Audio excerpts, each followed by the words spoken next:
Hello, everybody. My name is Rob. I'm a director at Artificial Minds, where we help businesses with their AI and machine learning development and consultation. Today, I have Hamang here with me, our machine learning developer. Hello, Hamang. How are you? Hey Rob, thanks for having me here. Thanks for being here. And today we're going to go through the NFT Valuator project case study.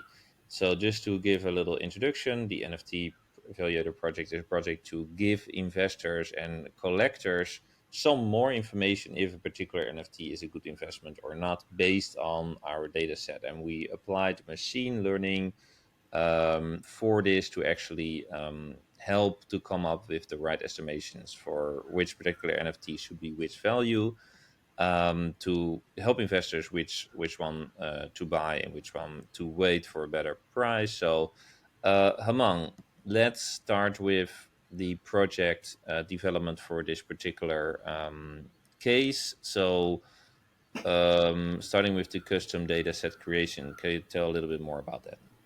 Yeah, sure.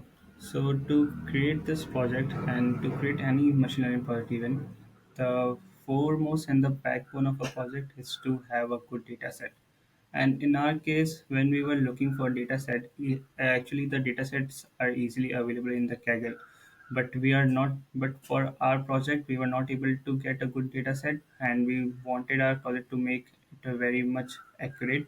So that's why we started to create our own custom data set, and the process of creating our own custom data set was a really challenging one and was a great one.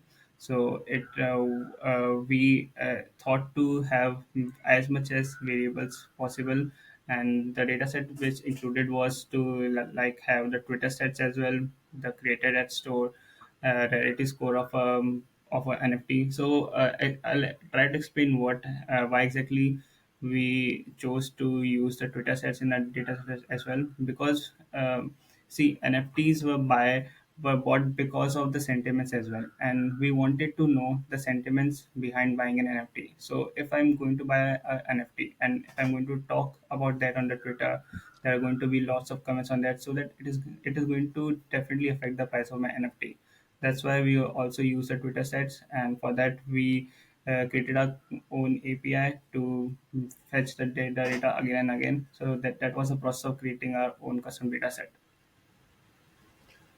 All right, and let's go to the next slide. What can you tell about the exploratory data analysis? Yeah, so once we create a data set, the next process is to do an exploratory data analysis. So basically, exploratory data analysis is a process where where the data that you have collected, you try to get valuable insights from it.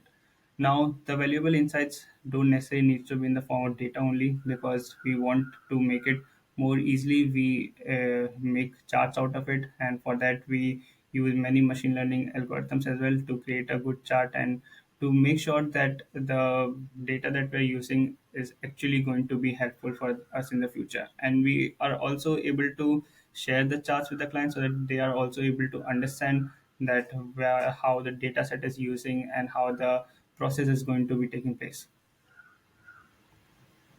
And the model comparison. Okay, yeah. So once the data is selected and once we have our final data set, after doing exploratory data analysis, we also create a final data set on which the model has to be trained.